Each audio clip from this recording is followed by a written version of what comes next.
Hi, Prime Minister. Since June's by-election loss in Toronto, many in your caucus have called for change, whether that's to party leadership or to your senior staff or perhaps the caucus.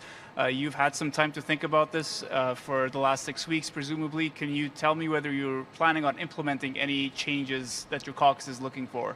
Well, one of the things that we've been focused on, not just over the past few weeks, but over the past many years, is making sure we're investing in Canadians. This announcement today is a great example of how from local MPs to ministers, we've all been working together to build a strong economy for the future at a time where Canadians are rightly concerned about this. Not what he asked. The conversations I have with members of my team leave me more optimistic and more focused than ever on fighting for Canadians every step of the way. We're going to continue to make sure that we're putting Canadians first in everything we do. That's the conversations I've had, and that's the commitment I've made to Canadians.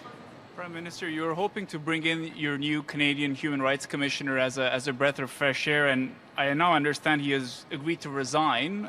He's just issued a statement talking about believing in the Commission's work, mandate, importance to democracy.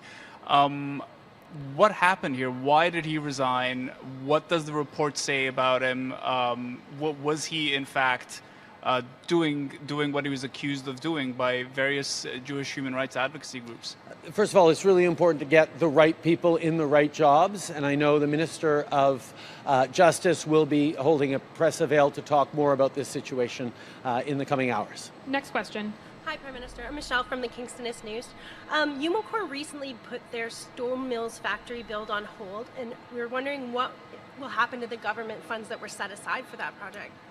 First of all, we know how important it is to be investing in the future. The EV supply chain is something that this government, alongside the government of Ontario, have made a real bet on, a real investment in. We know it's a new area of technology, new markets to develop. There are always going to be certain challenges, but we know that investing in Ontarians and Canadians and in the future is the right thing to do.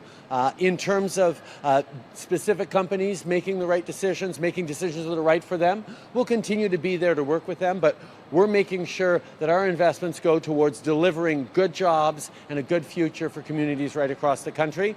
And I can tell you that the money is still there for Umocore. None of it has been spent yet or invested in them, and we're looking forward to continuing to work with them, as I know the province is as well. Hello, Mr. Prime Minister. My question is also kind of related to Umocore. You know about their announcement last month. And also, you know that the Ford assembly plant was planning to start producing electric SUVs in 2026. Instead, now they have said that they will start producing gas-powered trucks.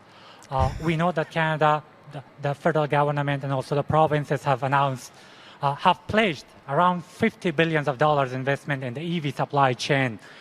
Recently, some concerns have been raised. Maybe Canada jumped into the market sooner than it should have. What is your thoughts on that? Canada has made the strategic decision to be a leader in EV supply chains.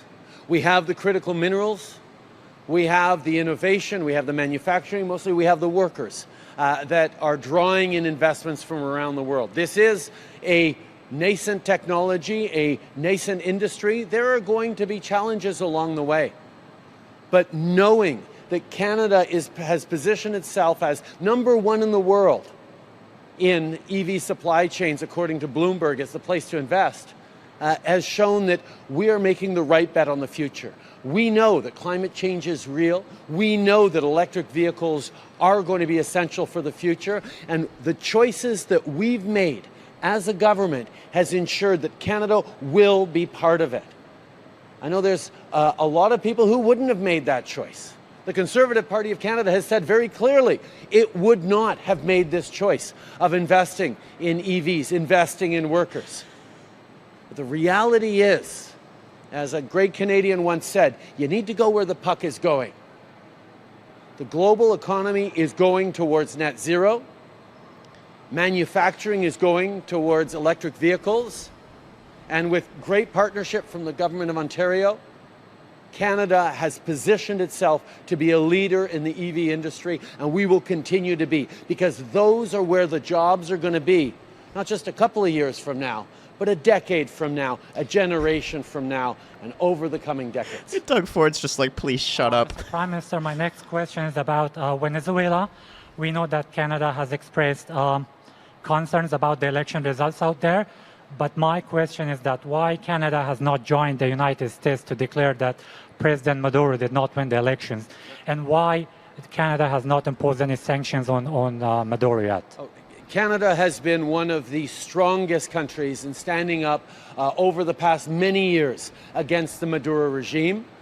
We have, as you said, huge questions about those election results. We're calling on the international community to come together and demand a proper accountability. It is essential that the will of the people be respected, and we will continue to work not just as northern countries, but with countries in the global south, particularly across South America, to demand accountability, transparency, and to ensure that democracy returns to Venezuela for Venezuelans.